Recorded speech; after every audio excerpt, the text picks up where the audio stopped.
Hi everyone, I hope তোমরা সবাই অনেক অনেক ভালো আছো। চলো আজকে তোমাদের সাথে একটি দাওয়াতের প্রিপারেশন শেয়ার করি। প্রতিদিনের মতো আজও খুব ভোরবেলায় ঘুম থেকে উঠে পড়েছি, তবে ঘুম থেকে উঠেই দেখি তোমাদের ভাইয়া বাজার করে চলে এসেছে। তাহলে চলো আগে জামাইয়ের বাজারটা আনবক্সিং করে ফেলি। বাজারে গেলে প্রথমেই সে কিনবে শাক, কারণ শাক তার অনেক পছন্দ। সেই সাথে সিজনের কিছু সবজিও আছে। এখন যেহেতু অনেক ধরনের সবজি পাওয়া যায় না, মোটামুটি কয়েক ধরনের সবজি পাওয়া যায়, আর সেগুলোই নিয়ে এসেছে। সাপ্তাহিক শাকসবজির বাজারটা আমাদের একদিনেই করা হয়, আর মাঝে মাঝে টুকটাক যা লাগে পরে কাউকে দিয়ে আনিয়ে নেই। শাকসবজির সাথে সে আরও কিছু বাজার করেছিল, যেটা আলাদা ব্যাগ, পরে আর ভিডিও করা হয়নি। সেখানে ছিল মাছ, ছোট মাছ এবং বড় মাছ, সেই সাথে কুমড়ো ফুল ছিল। এই কুমড়ো ফুলের বড়াটা খেতে তোমরা কে কে পছন্দ করো অবশ্যই জানাবা। শুক্রবার মানেই হলো স্পেশাল কিছু, আর স্পেশাল দিনের নাস্তাটাও কিন্তু স্পেশাল হওয়া চাই। প্রতিদিনের মতো রুটি আজকে আর তৈরি করিনি, রুটি করেছি বাট তেলে ভেজে ভাবলাম একটু পরোটা তৈরি করি। যদিও এটা স্বাস্থ্যকর নয়, তবে মাঝে মাঝে রুটিনের বাইরে গিয়েও কিছু খেতে ইচ্ছে করে, তাই আজকে ভাবলাম একটু পরোটা তৈরি করি। তবে পরোটার সাথে বিশেষ কোনো উপাদান আজকে তৈরি করিনি, পরোটার সাথেও আমি সবজি করেছি। তোমাদেরকে দেখাই, এটা কিন্তু আমার অনেক বেশি পছন্দের একটি খাবার। আমি এখানে ডাল, এরপর আছে দাঁড়া, আর ছিল আলু, ছোট ছোট কাঁঠাল বিচি দিয়ে এগুলোকে চচ্চড়ি করেছি। এই খাবারটা কিন্তু আমার কাছে খুবই ভালো লাগে, আর বিশেষ করে রুটি বা পরোটা দিয়ে খেতে তো অনেক ভালো হয়। ভিডিও করার ক্ষেত্রে খাবারটা খেতে যেমনই হোক না কেন, পরিবেশনটাই হচ্ছে মূল কথা। সুন্দর করে পরিবেশন করলে খেতে ভালো না হলেও মনটা কিন্তু দেখেই ভরে যায়। তবে ভিডিওর পেছনের কাহিনীটা সেরকম হয় না, বাস্তবের কাহিনীটা থাকে একদমই অন্যরকম। যেমন আমি চিনি দিয়ে পরোটা খেতেই বেশি পছন্দ করি, ভিডিওতে যদিও দেখাতে পারিনি, বাট আমি কিন্তু পরোটা দিয়ে চিনি খেয়েছি।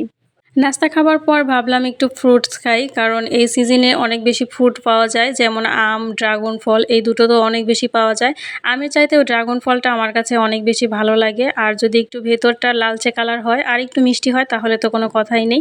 তো খাবারের পর আমরা সবাই মিলে একটু ড্রাগন ফল খাচ্ছিলাম, সেই সাথে আমও কেটেছিলাম, বাট সেটা আর ভিডিও করা হয়নি। তবে ড্রাগন ফলগুলো অনেক বেশি মিষ্টি ছিল। এই সিজনে কিন্তু অনেক বেশি ড্রাগন ফল পাওয়া যায়, তো আপনারা যারা যারা ড্রাগন ফল পছন্দ করেন অবশ্যই কিন্তু ড্রাগন ফলটা খেতে পারেন। তাহলে নাস্তা খাবার পর এবার চলো দাওয়াতের প্রিপারেশনে চলে যাই। আজকের স্পেশাল দাওয়াতের প্রিপারেশন ছিল আমার ননদিনীর জন্য। অনেকদিন পর আমার ননদ আসছে আমাদের বাসায় বেড়াতে, তো ওর জন্যই মূলত আজকের একটু আয়োজন করা হয়েছে। ওর পছন্দের বিরিয়ানি রান্না করব আজকে। চিকেন বিরিয়ানিটাও বেশি পছন্দ করে, তাই আজকে চিকেন দিয়ে রান্না করব। পুরো একটা আস্ত চিকেন এর মধ্যে দিয়ে দেওয়া হয়েছে, যার কারণে হাত পা সবই দেখা যাচ্ছে। বিরিয়ানিটা রান্না করতে আমার কাছে অনেক বেশি ভালো লাগে, মনে হয় যে পোলাও মাংস কোরমার থেকে বিরিয়ানি রান্নাটাই সবথেকে সহজ। আর এখন যেহেতু প্যাকেট মশলা পাওয়া যায়, যার কারণে বিরিয়ানি রান্না করাটা আরও বেশি সহজ হয়ে গেছে। আমিও আজকে প্যাকেট মশলা দিয়ে বিরিয়ানি রান্না করেছি। আর প্যাকেট মশলা খেতে অবশ্যই আমি রাঁধুনিটাই ব্যবহার করি, কারণ রাঁধুনির স্বাদ এবং গন্ধ অনেক বেশি ভালো। এই তো ঝটপট বিরিয়ানিটাও রান্না হয়ে গেছে। সাথে বড় ভাইয়া আমাদের জন্য কিছু কোল্ড ড্রিঙ্কস নিয়ে এসেছে, সেগুলোকেও সার্ভ করে দিচ্ছি। সবাই মিলে একসাথে মজা করে খাওয়ার মজাই আসলে অন্যরকম। এটা আসলে যারা জয়েন্ট ফ্যামিলিতে থাকে তারাই বুঝতে পারবে। সেদিনের বিরিয়ানিটা ছিল অনেক বেশি মজার, একটু স্পেশাল করে রান্না করার চেষ্টা করেছিলাম, আলহামদুলিল্লাহ সেরকমই হয়েছে। আমরা যেহেতু বাসার প্রায় 3 জনই কন্টেন্ট ক্রিয়েটর, তো সবাই মিলে আগে 1 ঘন্টা যাবৎ ভিডিও আর ফটোশ্যুট করা হয়েছে। সেই পর্যন্ত বিরিয়ানিটা ঠান্ডা হয়ে গিয়েছিল, তারপরও আলহামদুলিল্লাহ এত মজা করে আমরা সবাই খেয়েছি, অনেক বেশি ভালো লেগেছিল। আজকের এই ভিডিওটা যদি তোমাদের একটু হলেও ভালো লেগে থাকে, সবাই প্লিজ লাইক কমেন্ট শেয়ার করে দিও। সেই সাথে সবাইকে আমার পেজটা ফলো দেওয়ার আমন্ত্রণ জানিয়ে আজকের মতো এখানেই বিদায় নিচ্ছি। সবাই ভালো থাকবে, সুস্থ থাকবে। আল্লাহ হাফিজ।